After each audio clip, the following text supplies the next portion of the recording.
खेलो India youth games KIYG 2025 का theme song क्या कितनेवें number के थे? 7वें नंबर के। और अगर आप देखोगे खेल के रंग बिहार के संग इज द राइट आंसर, ये इसका थीम सॉन्ग था। कब शुरू हुआ था? 4 मई को शुरू हो गया था और मोदी जी ने पटना से ऑनलाइन माध्यम से, है ना भाई, इसका क्या किया था? उद्घाटन किया था और 15 मई तक ये खत्म हो गया था। और वहां पर कितने, ये 5 जिलों में हुआ है। ठीक है भाई, कितने जिलों में हुआ? 5 जिलों में। और बात आती है इसका शुभांकर क्या था? गज सिंह, है ना भाई, क्या था? गज सिंह इसका शुभांकर। अच्छा, टॉप पर कौन रहा है? टॉप पर रहा है महाराष्ट्र। महाराष्ट्र यहां पर 58 गोल्ड मेडल लेकर आया, 43-53। तो ये गोल्ड है, ये सिल्वर है, ये ब्रॉन्ज है और टोटल वो 158 पदक लेकर आया। ओके, तो महाराष्ट्र यहां पर क्या रहा है? टॉप पर रहा है।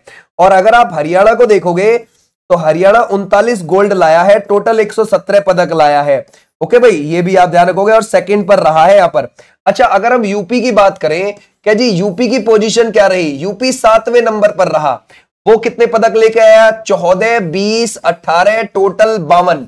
ठीक है भाई, तो ये हमारे गोल्ड है, ये सिल्वर है, ये ब्रॉन्ज है। तो यूपी की पोजीशन क्या रही है? 7वें नंबर पर। अच्छा, यूपी सबसे ज्यादा किस में लेकर आया? एथलेटिक्स में लेकर आया। ओके, ध्यान रखोगे एथलेटिक्स में, अगर गोल्ड मेडल की बात करें तो। ठीक है, तो एथलेटिक्स में ये गोल्ड लेकर आए, वो भी कितने? 4 गोल्ड लेकर आए। ठीक है भाई, क्लियर हो जाएगा। और 5 सिल्वर लेकर आए, टोटल ये 9 पदक लेकर आए एथलेटिक्स में। क्लियर हो जाएगा, समझ गए। वैसे तो टोटल रेसलिंग में ज्यादा लेकर आए 11 पदक, लेकिन गोल्ड के मामले में यहां, है ना, अगर आपसे पूछा जाएगा किस में बच्चे? रेसलिंग, याद रखोगे रेसलिंग में कितने पदक लेकर आए? टोटल 11, उसमें से गोल्ड केवल 3 ही थे। समझ गए। तो आपसे यूं पूछा जाए कि हमें ये बताओ कुल पदक ज्यादा किस में लाए हैं? तो रेसलिंग में लाए हैं। ठीक है, क्लियर हो जाएगा। कितने लाए हैं? 11, गोल्ड लाए हैं 3 यूपी वाले। लेकिन गोल्ड किस में ज्यादा लेकर आए हैं? एथलेटिक्स में। और 9 पदक लेकर आए हैं टोटल एथलेटिक्स में, 5 सिल्वर और 4 गोल्ड। ठीक है भाई, क्लियर हो जाएगा। ऐसे ध्यान रखना है आपने। आ जाओ नेक्स्ट पर। बोलता है मध्य प्रदेश के कुनो नेशनल पार्क से किस अभ्यारण्य में कुछ चीतों को स्थानांतरित किया गया? तो हमारा राइट आंसर क्या हो जाएगा? गांधी सागर वन्यजीव अभ्यारण्य के अंदर। ये कहां पर पड़ता है? ये मध्य प्रदेश में ही है, मंदसौर और नीमच में आपको देखने को मिल जाएगा। ठीक है भाई, क्लियर हो जाएगा। ऐसे आपने ध्यान रखना है। ठीक है, आ जाओ नेक्स्ट पर। विश्व पृथ्वी दिवस कब मनाया जाता है? ये 22 अप्रैल को मनाते हैं। ठीक है भाई। अच्छा, इसकी क्या थीम थी? Our power. ठीक है भाई, ध्यान रखोगे, आवर प्लेनेट। ओके भाई, ध्यान रखोगे, आवर प्लेनेट इस बार की ये थी। ठीक है भाई, ध्यान रखोगे, इसकी जो इस बार की थीम थी हमारी शक्ति हमारा ग्रह। ठीक है भाई, ऐसे भी आप ध्यान रख सकते हो। बोलते हैं अफ्रीकी देश गैबोन का नया राष्ट्रपति किस सैन्य नेता को चुना गया है? तो वो है general Brice Oligui Nguema is the right answer. अफ्रीकी देश गैबोन की बात कर रहे हैं, गैबोन। ठीक है भाई, ध्यान रखोगे, हम किसकी बात कर रहे हैं? गैबोन। गैबोन आपको इस तरफ देखने को मिल जाएगा यहां पे। ठीक है, आ जाओ नेक्स्ट पर।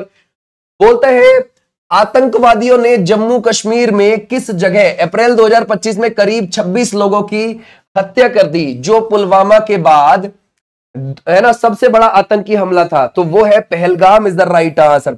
कब की बात है ये है 22 अप्रैल की बात। ओके भाई, क्लियर हो जाएगा। तो ऐसे आपने ध्यान रखना है।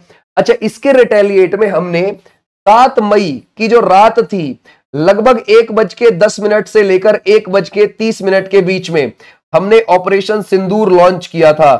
किसके ऊपर? ध्यान रखोगे, जो आतंकी ठिकाने थे, कहां कहां? कुछ पाकिस्तान के अंदर थे, कुछ पीओके के अंदर थे, कुछ आजाद कश्मीर के अंदर थे। वहां पर हमने बॉम्ब गिराए थे, मिसाइल्स गिराई थी। ठीक है भाई, और कौन सी मिसाइल उसमें ज्यादातर यूज करी थी? बराक 8 का हमने यूज किया था और ब्रह्मोस का यूज किया था। ठीक है भाई, इन मिसाइल्स का हमने यूज किया था। आ जाओ भी नेक्स्ट पर। पोप फ्रांसिस का निधन 21 अप्रैल 2025 को हो गया। वह पूरे विश्व के किस ईसाई समुदाय के उच्चतम धार्मिक पदाधिकारी थे? अच्छा, हम किसकी बात कर रहे हैं? पोप फ्रांसिस की बात कर रहे हैं। देखो, पोप फ्रांसिस का निधन हो गया था। कब हो गया था? ये 21 अप्रैल को। तो हमारे देश के अंदर 22 और 23 अप्रैल को झंडा हमारा आधा झुका रहा, और फिर 26 अप्रैल को जब इन्हें दफनाया गया तब भी हमारा आधा झंडा झुका रहा। और वो किससे जुड़े हुए थे? कैथोलिक, है ना। अगर आप देखोगे ईसाई, है ना, ईसाई धर्म के अंदर कैथोलिक लोग लगभग पूरी दुनिया में 1.34 बिलियन देखने को मिल जाएंगे। ठीक है, तो ये इसी से जुड़े हुए थे। अच्छा, अब इन्हें 26 अप्रैल को दफना दिया गया। कहां दफना दिया गया? दुनिया के सबसे छोटे देश वेटिकन सिटी के अंदर इनको, है ना, ध्यान रखोगे, वेटिकन सिटी के अंदर इनको दफना दिया गया। और हमारी 15वें नंबर की जो राष्ट्रपति हैं द्रौपदी मुर्मू जी, वो इनके अंतिम संस्कार में गई थी, शामिल हुई थी। ठीक है, अब क्या हुआ कि 8 मई को नए पोप भी आ गए, अब, है ना भाई, 8 मई को नए पोप आ गए, जिनका नाम क्या ना है? उनका है पोप लियो 14। याद रखोगे, पोप लियो 14, और वो कहां से बिलोंग करते हैं? यूएसए से। पहली बार कोई यूएसए से पोप आए हैं। ठीक है भाई, ये भी आप ध्यान रख सकते हो। नासा के सक्रिय और उम्रदराज एस्ट्रोनॉट का नाम बताएं जिन्होंने 70वें जन्मदिन पर 20 अप्रैल 2025 स्पेस स्टेशन से धरती पर लैंडिंग करी। तो वो कौन हो जाएंगे? Don Pettit is the right answer. आ जाओ भी नेक्स्ट पर। बोलते केंद्र सरकार ने जनगणना में जाति गणना को शामिल करने का फैसला किया। इससे पहले इस तरह की जनगणना कब हुई थी? तो हमारा राइट आंसर है लास्ट टाइम 1931 में। देखो, हमारी सबसे पहले 1872 में मेयो के शासनकाल में जनगणना हुई थी भाई, लेकिन वो गैर वैज्ञानिक तरीके से थी, समझ गए, गैर वैज्ञानिक तरीके से थी, ढंग में नहीं करवाई गई, बस एवं ही करवा दी, लेकिन वो जातिगत थी।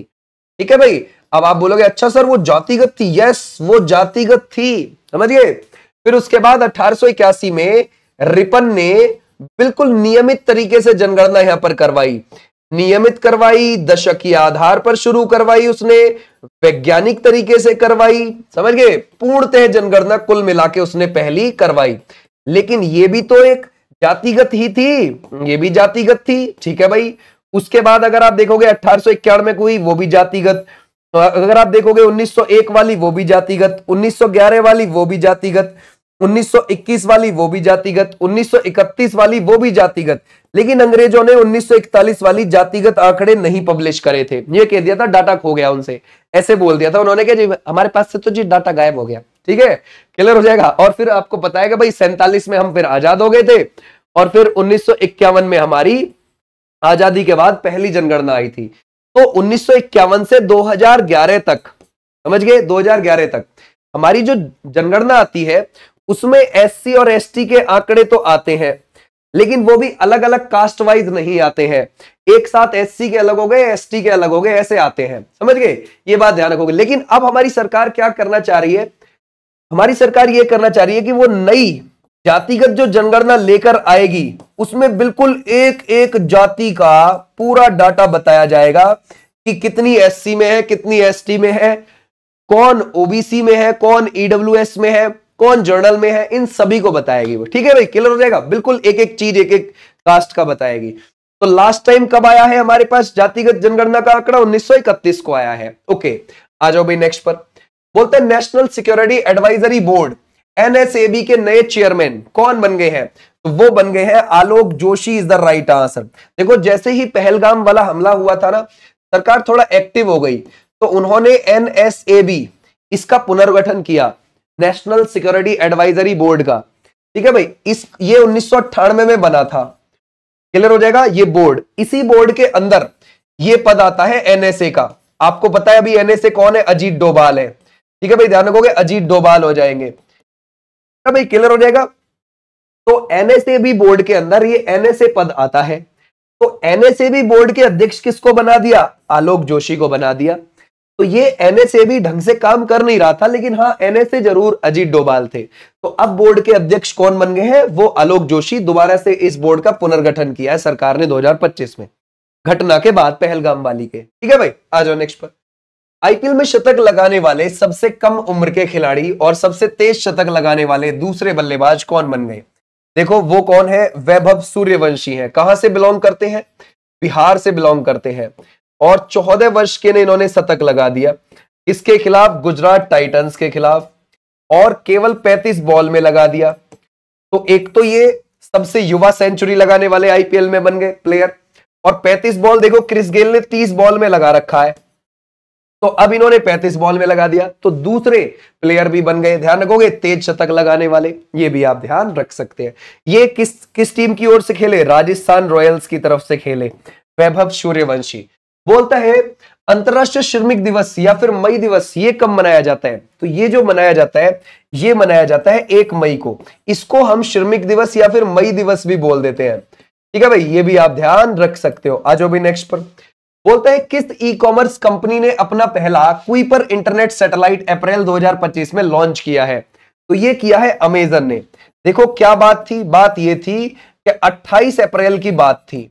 28 अप्रैल यूएसए में ना फ्लोरिडा वाला एरिया पड़ता है, फ्लोरिडा, समझ गए? तो उधर एक कैनेडी स्पेस स्टेशन है अमेरिका का। कौन सा है? कैनेडी स्पेस स्टेशन पड़ेगा वहां पर। क्लियर हो जाएगा? तो बस उसी स्पेस स्टेशन से अमेजन ने कितनी सैटेलाइट लॉन्च करी? 27 सैटेलाइट। क्यों लॉन्च करी? ताकि इंटरनेट सुविधा वो बेहतर बना सके, और समझ गए? इंटरनेट सुविधा को वो और बेहतर बना सके, इसलिए उन्होंने लॉन्च करी। तो हमारा राइट आंसर है अमेजन। ठीक है भाई, क्लियर हो जाएगा? तो कुइपर इंटरनेट सैटेलाइट किसका है? अमेजन का हो जाएगा। आ जाओ नेक्स्ट पर। बोलता है भारतीय मूल की कमला प्रसाद बिसेसर की पार्टी ने किस देश में चुनाव जीता और वह दूसरी बार प्रधानमंत्री बनेंगी? देखो वो 2010 से 2015 के बीच में भी प्रधानमंत्री रही हैं और अब 2025 में वो सेकेंड टाइम बन गई है वहां की, त्रिनिदाद एंड टोबैगो की। और अगर आप देखोगे इनके जो परदादा थे ना कमला प्रसाद के, ठीक है भाई, ध्यान रखोगे, परदादा वो बक्सर बिहार से बिलोंग करते थे। क्लियर हो जाएगा? ऐसे भी आप ध्यान रख सकते हो। ठीक है भाई, डन। आ जाओ नेक्स्ट पर। बोलता है एनसीईआरटी की 7वीं कक्षा के पाठ्य पुस्तक में इनमें से किसका इतिहास हटा दिया गया है? तो वो हटा दिया गया है मुगल और दिल्ली सल्तनत, यानी कि हमारा ए और बी बिल्कुल बिल्कुल करेक्ट है। ठीक है भाई, आ जाओ नेक्स्ट पर। बोलते हैं राष्ट्रपति ने कितने लोगों को पद्मा विभूषण अवार्ड 2025 दिए हैं? देखो पद्मा अवार्ड इस बार मिले कितने हैं? पद्मा अवार्ड मिले हैं इस बार टोटल 139। इनमें से 113 है पद्माश्री, और अगर आप देखोगे 7 है पद्मा विभूषण। ठीक है भाई, क्लियर हो जाएगा? और अगर आप देखोगे 19 है पद्मा भूषण। ठीक है भाई, क्लियर हो जाएगा? ऐसे आपने ध्यान रखना है। तो हमारा राइट आंसर विभूषण के लिए पूछ रहा है, 7 is the right answer. Okay, अगर आप देखें 10 विदेशियों को मिले हैं, 10 विदेशी, और अगर आप देखोगे 13 मरणोपरांत। ठीक है भाई, क्लियर हो जाएगा?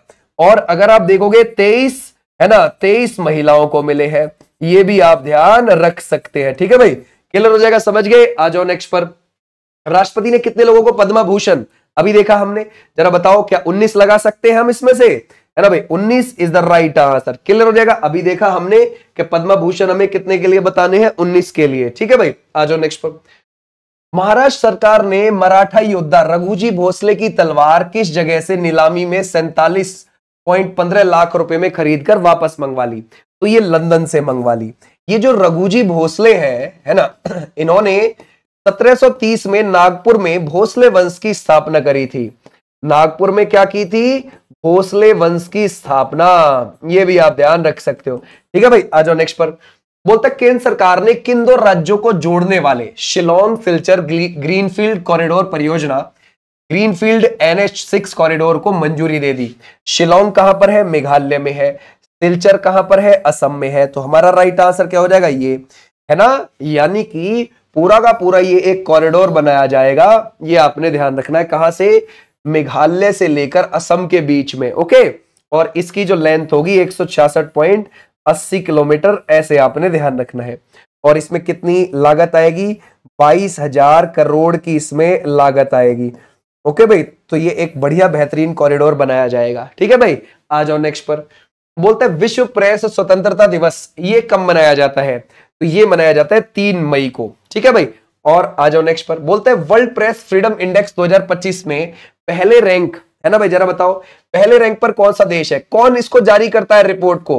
वो करता है रिपोर्टर्स विदाउट बॉर्डर्स। समझ गए भाई? विदाउट बॉर्डर्स, ये इसको जारी करते हैं रिपोर्ट को। ठीक है भाई, क्लियर हो जाएगा? Reporters without borders. तो इसमें फर्स्ट नंबर पर कौन आया भाई? नॉर्वे आया। ठीक है भाई, क्लियर हो जाएगा? नॉर्वे। बोलते हैं वर्ल्ड प्रेस फ्रीडम इंडेक्स 2025 में भारत की रैंकिंग क्या है? अच्छा, भारत की जो रैंकिंग आई है वो कितनी आई है इसमेमें? वो आई है 151 आई है। ठीक है भाई, तो ये 2025 की है, ये ध्यान रखना। और भारत की 159 2024 की थी, 161 भारत की 2023 की थी। अब इस बार जो लास्ट आया है 180, वो इरिट्रिया आया है। इरिट्रिया, समझ गए? वो 180वें नंबर पर है। क्लियर हो जाएगा? और 179 पर कौन है? उत्तर कोरिया। ये भी आप ध्यान रख सकते हो, उत्तर कोरिया हो जाएगा। और 178 पर कौन है? चाइना है। तो ये नीचे से 3 बिल्कुल खराब है, ये बात ध्यान रखो। ठीक है, आ जाओ नेक्स्ट पर। बोलता है गिरिजा व्यास का निधन हो गया 1 मई 2025 को। वह किस प्रधानमंत्री के कार्यकाल में कैबिनेट मंत्री और राष्ट्रीय महिला आयोग की अध्यक्ष रह चुकी थी? तो वो मनमोहन सिंह जी के समय पर। मनमोहन सिंह जी के समय पर 2013 से 2014 के बीच में वो कैबिनेट मंत्री रही और वो 6 साल यानी कि 3-3 साल के 2 टर्म के लिए, है ना, राष्ट्रीय महिला आयोग की भी अध्यक्ष रही थी 2005 से लेकर 2011 के बीच में। ठीक है भाई, क्लियर हो जाएगा। तो हमारा राइट आंसर है डॉक्टर मनमोहन सिंह जी के समय पर। ठीक है भाई, आ जाओ नेक्स्ट। ग्रामीण बैंकों के विलय के बाद बिहार ग्रामीण बैंक के पहले अध्यक्ष कौन बन गए हैं? देखो कल हमने ये देखा था, है ना, कि भाई ग्रामीण बैंकों का क्या है, जो रीजनल रूरल बैंक है, आरआरबी है, उनका विलय किया गया है। विलय कर करके उनको कितने पर ले आए हैं? 28 पर ले आए हैं। हमारे देश में अब कितने आरआरबी पड़ते हैं? रीजनल रूरल बैंक यानी कि क्षेत्रीय ग्रामीण बैंक अब 28 है राइट नाउ। ठीक है भाई, तो ऐसे ही जब बिहार वाला बन गया है, उत्तरी बिहार और दक्षिणी बिहार वाला मिला के एक बिहार ग्रामीण बैंक बना दिया, पटना के अंदर उसका हेडक्वार्टर है। तो अब उसका अध्यक्ष किसको बना दिया? आशुतोष कुमार झा को बना दिया। ठीक है भाई, आ जाओ नेक्स्ट पर। बोलता है सिप्री की ताजा रिपोर्ट वर्ष 2025 में जारी के अनुसार वर्ष 2024 में ग्लोबल मिलिट्री खर्च में भारत का क्या स्थान है? जरा बताओ। देखो मिलिट्री पे खर्च के पावर के बारे में नहीं बोल रहा।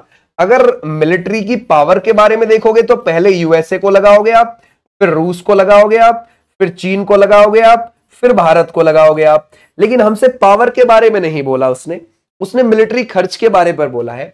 तो पहले सबसे ज्यादा मिलिट्री पर खर्च 997 बिलियन डॉलर खर्च करता है भैया। कौन? समझ गए? यूएसए। फिर करता है चाइना, और चाइना के बाद करता है फिर रशिया के बाद करता है जर्मनी, और जर्मनी के बाद करता है भारत मिलिट्री खर्च। ठीक है भाई, क्लियर हो जाएगा। तो भारत का क्या हो जाएगा यहां पर? 5वां। पाकिस्तान कितनेवें नंबर पर है? 29वें नंबर पर है मिलिट्री के खर्च करने पर। ठीक है भाई, आ जाओ नेक्स्ट पर।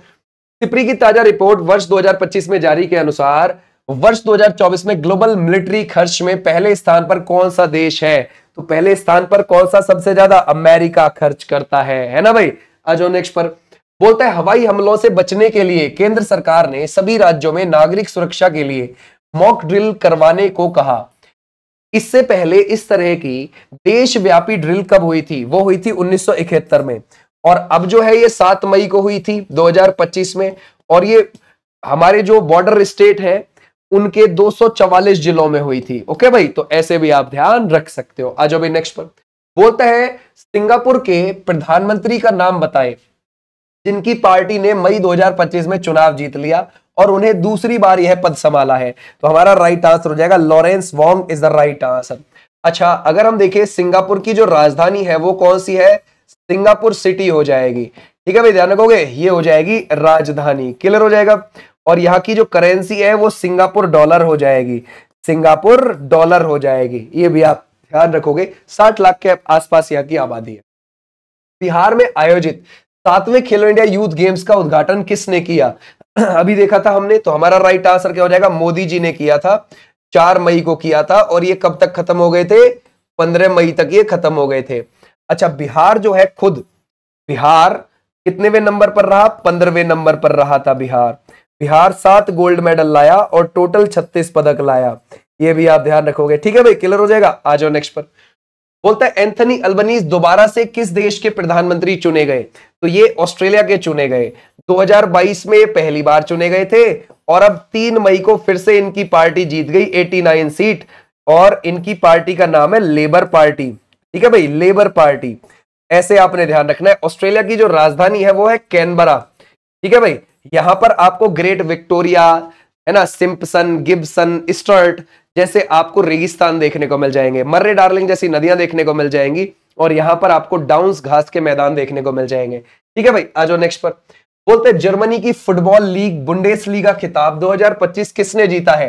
तो ये किसने जीता? बायर्न म्यूनिख ने जीता है। ओके, और ये इन्होंने 33वीं बार जीता है। ये भी आप ध्यान रखना। 1963 में ये प्रतियोगिता शुरू हुई थी। ओके, क्लियर हो जाएगा। आ जाओ नेक्स्ट पर। बोलता है भारतीय वायुसेना के नए उप प्रमुख कौन बने हैं? तो वायुसेना के प्रमुख कौन है भाई वायुसेना के जो प्रमुख है वो अमरप्रीत सिंह है। कौन है? अमरप्रीत सिंह हो जाएंगे। लेकिन हमसे तो उप प्रमुख पूछ रहा है, तो वो है नर्मदेश्वर तिवारी। याद रखोगे, एयर मार्शल नर्मदेश्वर तिवारी। अच्छा, हमारी आर्मी के प्रमुख कौन है अगर हमसे पूछा जाए? आर्मी के प्रमुख बताओ, तो आर्मी के प्रमुख आपको उपेंद्र द्विवेदी देखने को मिल जाएंगे, उपेंद्र द्विवेदी देखने को मिल जाएंगे। हमारी नेवी के प्रमुख जरा बताओ, नेवी के कौन है? दिनेश के त्रिपाठी आपको देखने को मिल जाएंगे, दिनेश के त्रिपाठी आपको देखने को मिल जाएंगे। हमारे सीडीएस कौन है? अनिल चौहान हो जाएंगे, है ना भाई, ध्यान रखोगे कौन हो जाएंगे? अनिल चौहान हो जाएंगे, ऐसे भी आप ध्यान रखोगे। ठीक है भाई, आ जाओ नेक्स्ट पर। बोलते हैं सबसे ज्यादा किस संस्थान को 4 पुलित्जर पुरस्कार 2025 मिले हैं? तो वो द न्यूयॉर्क टाइम्स को मिले हैं और 1851 से ये आ रहा है। कहां पर ये पब्लिक होता है, कहां पर ये पब्लिश होता है, प्रकाशित होता है? न्यूयॉर्क के अंदर, अमेरिका के। ओके, अब ये पुलित्जर पुरस्कार 1917 से शुरू हो गया था। किसने देना शुरू कर दिया था? ये कोलंबिया यूनिवर्सिटी ने। किसने? कोलंबिया यूनिवर्सिटी ने देना ये शुरू कर दिया था। ठीक है भाई, क्लियर हो जाएगा। 1917 से कोलंबिया यूनिवर्सिटी न्यूयॉर्क के अंदर ही है, ये भी आप ध्यान रखोगे। किस कैटेगरी में पुलित्जर पुरस्कार मिलता है? ये मिलता है ना भाई, पत्रकारिता। समझ गए? किसमें? पत्रकारिता प्लस ऑनलाइन पत्रकारिता। अब तो साहित्य और संगीत में भी मिलना शुरू हो गया, साहित्य प्लस संगीत में भी मिलना शुरू हो गया है। ठीक है भाई, ऐसे भी आप ध्यान रखोगे। आ जाओ नेक्स्ट पर। बोलते हैं संघ लोक सेवा आयोग यूपीएससी के नए चेयरमैन कौन बन गए हैं? जरा बताओ, हम किसकी बात कर रहे हैं? हम यूपीएससी की बात कर रहे हैं, यूनियन पब्लिक सर्विस कमीशन। 315 से लेकर 323 आर्टिकल में देखने को मिल जाएगा और संविधान के भाग 14 में आपको देखने को मिल जाएगा। कौन बन गए हैं? अजय कुमार बन गए हैं। ठीक है भाई, और अगर आप देखोगे यूपीएससी आर्टिकल 316 में क्या है, क्लियर हो जाएगा। 316 में यूपीएससी के अध्यक्ष और सदस्य की नियुक्ति के बारे में बोला गया है। ठीक है भाई, इनकी नियुक्ति के बारे में बोला गया है। और आर्टिकल 317 में इनके अध्यक्ष प्लस सदस्य, है ना भाई, इनके अध्यक्ष और सदस्यों को निलंबन, है ना भाई, ध्यान रखोगे, निलंबित करना और उन्हें बर्खास्त करने के बारे में बोला गया है। और 320 आर्टिकल में इनके कार्य के बारे में बोला गया है, कार्य। और 322 में इनके खर्चे के बारे में बोला गया है, खर्चे के बारे में। और 323 में यह बोला गया है जो यूपीएससी पूरे साल भर में भर्ती कराएगा उसकी रिपोर्ट प्रेसिडेंट को देगा। ठीक है भाई, ऐसे भी आप ध्यान रख सकते हो, है ना। इसके अध्यक्ष और सदस्यों की नियुक्ति प्रेसिडेंट ही करता है यूपीएससी की। और यूपीएससी बना कब है? यूनियन पब्लिक सर्विस कमीशन 1 अक्टूबर 1926। हेडक्वार्टर आपको कहां मिलेगा? दिल्ली के धौला कुआं पर। ठीक है भाई, आ जाओ नेक्स्ट पर। बोलता है राष्ट्रपति ने राष्ट्रीय कानूनी सेवा प्राधिकरण नालसा का कार्यकारी अध्यक्ष मई 2025 में किसे नियुक्त किया है? देखो, ये नालसा बना कब था और नालसा का कार्य क्या होता है? नालसा 1987 में बना है। नालसा का कार्य ये है, जैसे मान के चलो आप गरीब हो, ठीक है भाई, मतलब आप 1 लाख से कम आय है आपकी पूरे सालाना, या फिर आप हिरासत में हो, ठीक है भाई, या आप महिला हो, या आप बूढ़े हो, ठीक है भाई, बूढ़े हो, बच्चे हो, ठीक है भाई, बच्चे हो, या फिर आप बाढ़ प्रभावित क्षेत्र में हो, या आप सूखा प्रभावित क्षेत्र में हो, तो आपको मदद मिलेगी कानूनी, ये करेगा आपकी मदद। ठीक है भाई, कानूनी मदद, कोर्ट में जो भी प्रॉब्लम बनेगी ये आपकी मदद कर सकता है। तो नालसा का कार्यकारी अध्यक्ष कौन बना दिया है भाई? जस्टिस सूर्यकांत को बना दिया है। ठीक है भाई, आ जाओ नेक्स्ट पर। उपराष्ट्रपति जगदीप धनखड़, देखो अब तो नहीं है, इन्होंने इस्तीफा दे दिया, ठीक है भाई, उपराष्ट्रपति के पद से। लेकिन जब ये उपराष्ट्रपति थे, उन्होंने किसकी आत्मकथा, जनता की कहानी मेरी आत्मकथा का विमोचन मई 2025 में किया। वो बंडारू दत्तात्रेय, ये भी हरियाणा के गवर्नर थे लेकिन अब नहीं है, समझिए, हरियाणा के गवर्नर थे, ये अब नहीं है। ओके, क्लियर हो जाएगा। और ये उपराष्ट्रपति थे 14वें नंबर के, लेकिन अब नहीं है, अब इन्होंने इस्तीफा दे दिया। ओके, तो हरियाणा का भी गवर्नर कौन बन गया है? असीम कुमार घोष बन गए हैं। असीम घोष को लगाओगे आप, ठीक है भाई, हरियाणा के गवर्नर। आ जाओ भाई नेक्स्ट पर। बोलता है भारत के महापंजीयक द्वारा मई 2025 में जारी नमूना पंजीकरण प्रणाली एसआरएस रिपोर्ट 2021 के अनुसार भारत की कुल प्रजनन दर वो कितनी है? वो है बच्चे, वो हो जाएगी 2.0 इज द राइट आंसर। यानी कि एक माताजी के पास औसतन बच्चे जो हैं वो इतने हैं, औसतन बच्चे 2.0, ठीक है, यानी 2 बच्चे आप कह सकते हो। ठीक है भाई, बोलते हैं सूचना एवं प्रसारण मंत्रालय ने राष्ट्रीय फिल्म विकास निगम एनएफडीसी का नया प्रबंध निदेशक किसको नियुक्त किया है? ये एनएफडीसी क्या है जी? एनएफडीसी 1975 में बना है। हेडक्वार्टर कहां पर है? मुंबई। इसका काम क्या होता है? हमारी मूवीज को प्रमोट करना, ठीक है, इंटरनेशनल लेवल पर भारतीय मूवीज को प्रमोट करना। प्रकाश मखदूम को बना दिया है। ठीक है भाई, आ जाओ नेक्स्ट पर। बोलते केंद्र सरकार ने किस अंतरराष्ट्रीय संगठन के कार्यकारी निदेशक केवी सुब्रमण्यम का कार्यकाल समय से पहले ही खत्म करके उन्हें वापस बुला लिया? देखो, अगर हम देखेंगे आईएमएफ, इंटरनेशनल मॉनेटरी फंड, ठीक है भाई, और ये कब बना है? 1944 में बना है। हेडक्वार्टर कहां है? वॉशिंगटन डीसी, यूएसए की राजधानी है वॉशिंगटन डीसी, वहां इसका हेडक्वार्टर है। इसकी एमडी कौन हो जाएंगी आईएमएफ की? क्रिस्टलिना जॉर्जियावा हो जाएंगी, क्रिस्टलिना जॉर्जियावा हो जाएंगी। ठीक है भाई, क्लियर हो जाएगा, जॉर्जियावा, ठीक है।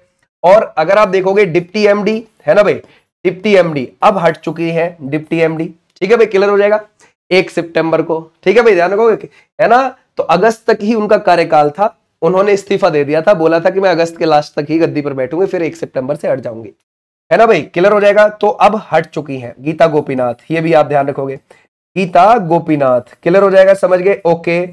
लेकिन अगर हम देखें यहां पर जो केवी सुब्रमण्यम है वो कार्यकारी निदेशक बनकर गए थे, और वो कब गए थे? 1 नवंबर 2022 में गए थे।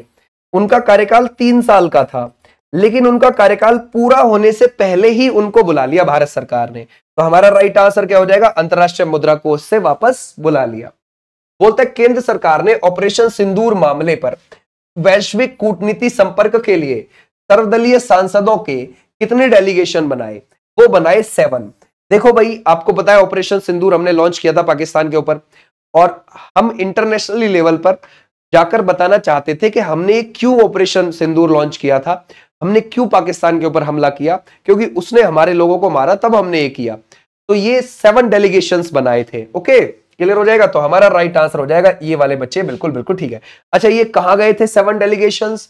ये गए थे UNSC, United nation security council के जो सदस्य देश है ना, उनमें गए थे, और वहां जाकर बताया था कि देखो पाकिस्तान गलत है भैया, ऐसे ऐसे।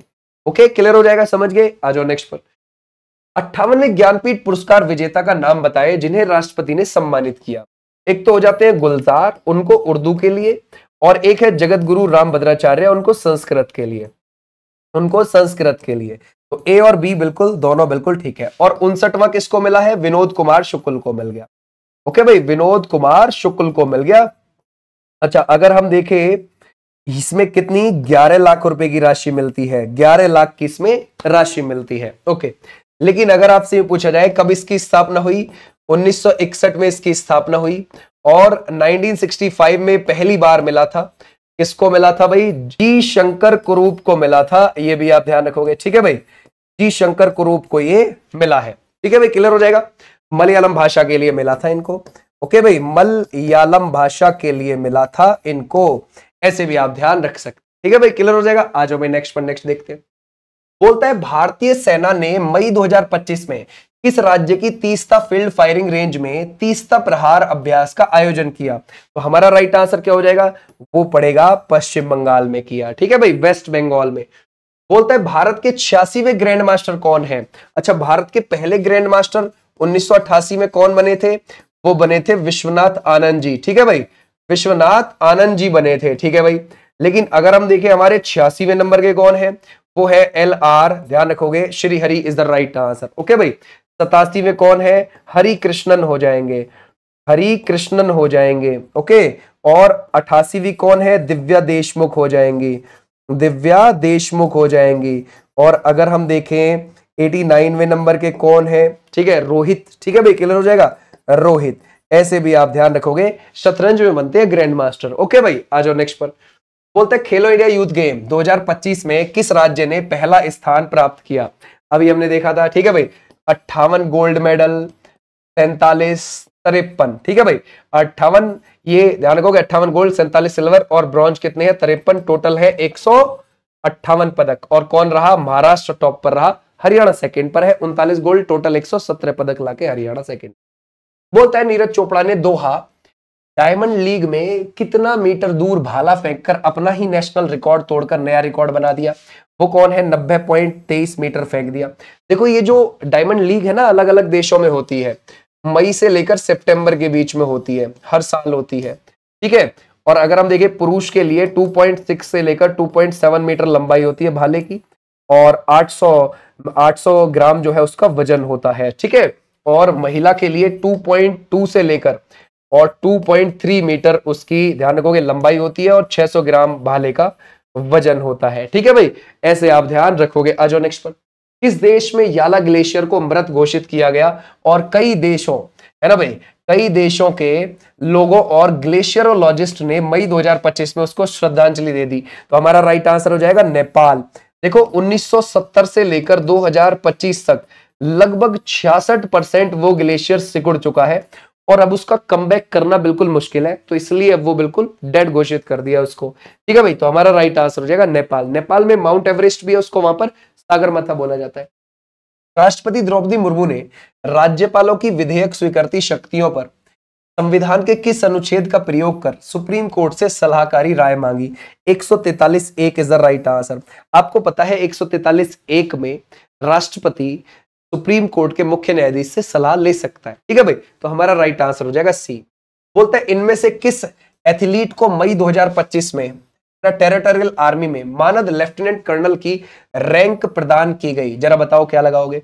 वो हो जाएंगे नीरज चोपड़ा। देखो ये जो नीरज चोपड़ा है ये आर्मी में क्या सूबेदार मेजर थे। ठीक है भाई, ध्यान रखोगे, सूबेदार मेजर आर्मी के अंदर। ठीक है भाई, तो इन्होंने वहां से इस्तीफा दिया और जब इस्तीफा दे दिया तो इनको लेफ्टिनेंट कर्नल की टीए के अंदर, टेरिटोरियल आर्मी, टीए कब बनी थी? 1941 में, है ना, 1941 में। और इसमें आपको साल भर में कुछ समय के लिए जॉब करनी पड़ती है और जितने आप जॉब करोगे तभी वेतन भी मिलेगा। ऐसा नहीं है कि वेतन आता रहेगा घर बैठे रहो, ना ना, जितने समय आप, थोड़े समय के लिए आप जॉब करने जाएंगे साल भर में, उसका आपको वेतन आ जाएगा। 1941 में इसकी स्थापना की गई थी टेरिटोरियल आर्मी की। क्यों की गई थी? कभी जरूरत पड़े इमरजेंसी में तो ये सेना आ जाए। ठीक है भाई, तो अब इसमें लेफ्टिनेंट कर्नल, ठीक है भाई, ध्यान रखोगे, की उपाधि से सम्मानित किया गया है नीरज चोपड़ा को। तो इन्होंने जो आर्मी थी उसके सूबेदार मेजर के पद से इस्तीफा दे दिया। ठीक है, अच्छा, टीए में ही एमएस धोनी भी है, ये भी आप ध्यान रखना। आ जाओ नेक्स्ट पर। बोलता है फीफा ने किस देश के फुटबॉल महासंघ पर लगा निलंबन मई 2025 में हटा दिया? तो हमारा राइट आंसर क्या हो जाएगा? कांगो गणराज्य। अगर हम देखेंगे फीफा कब बना है? 1904 में बना है। हेडक्वार्टर कहां है? ये तो ज्यूरिक स्विट्जरलैंड के अंदर है। और अध्यक्ष कौन है इसके? जियानी इन्फेंटिनो है। कौन है? इन्फेंटिनो। ये भी आप ध्यान रखोगे, जियानी इन्फेंटिनो। ठीक है भाई, तो हमारा ऐसे हम ध्यान रखेंगे। अच्छा ये बताओ, अभी जो है जुलाई में रैंकिंग आई नई, तो उसमें अर्जेंटीना टॉप पर रहा है। ठीक है भाई, अर्जेंटीना टॉप पर रहा है और भारत की जो रैंकिंग रही है वो कितने पर रही है? 133 फीफा की रैंकिंग फुटबॉल की। बोलते हैं सैफ अंडर 19 चैंपियनशिप 2025 का खिताब किस देश की टीम ने जीत लिया? सैफ का मतलब होता है साउथ एशियन फुटबॉल फेडरेशन। तो उसका अंडर 19 चैंपियनशिप का खिताब भारत ने जीत लिया और किसको हरा दिया? बांग्लादेश को हरा दिया 2025 में। और 2023 में हमने पाकिस्तान को हरा दिया था। ठीक है भाई, 2023 में पाकिस्तान को हराया। ऐसे भी आप ध्यान रख सकते हो। ठीक है भाई, क्लियर हो जाएगा। आ जाओ नेक्स्ट पर।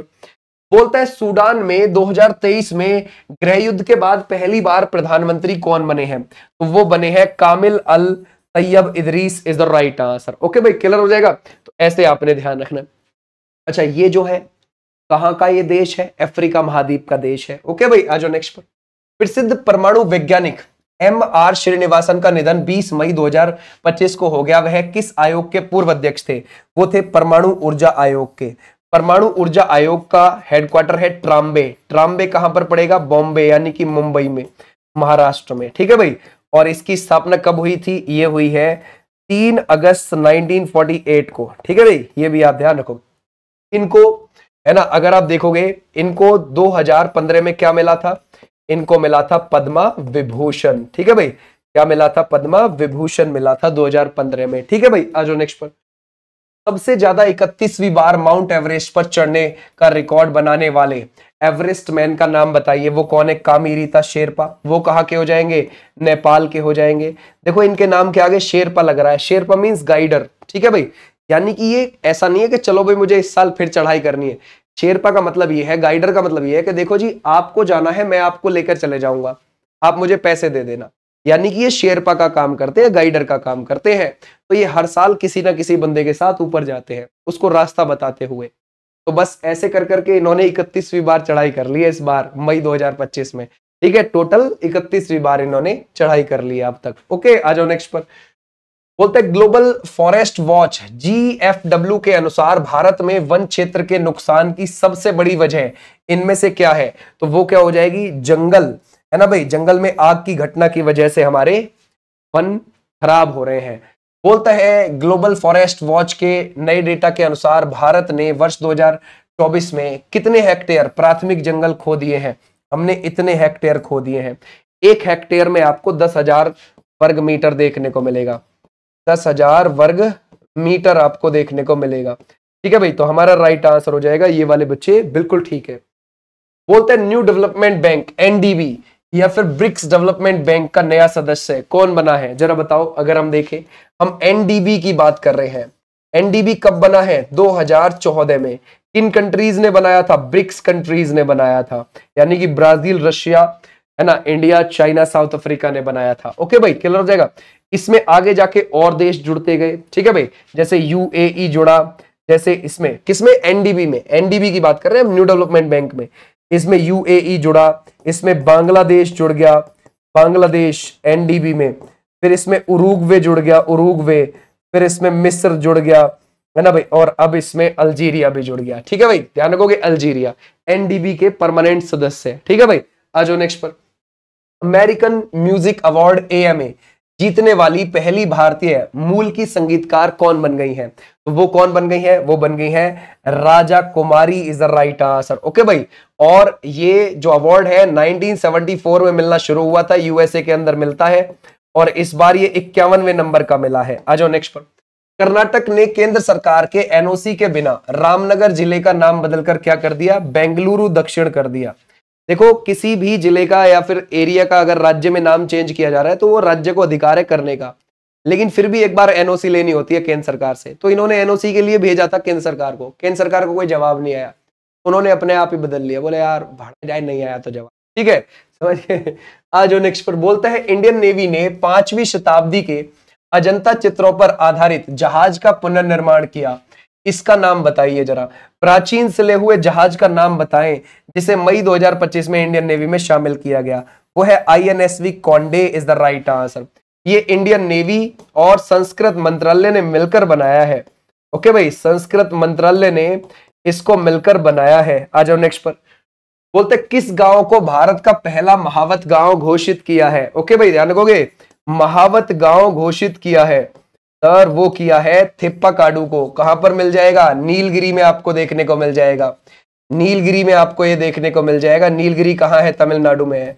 वहां 44 घर बनाए गए हैं महावत लोगों के। आप बोलोगे महावत क्या होता है?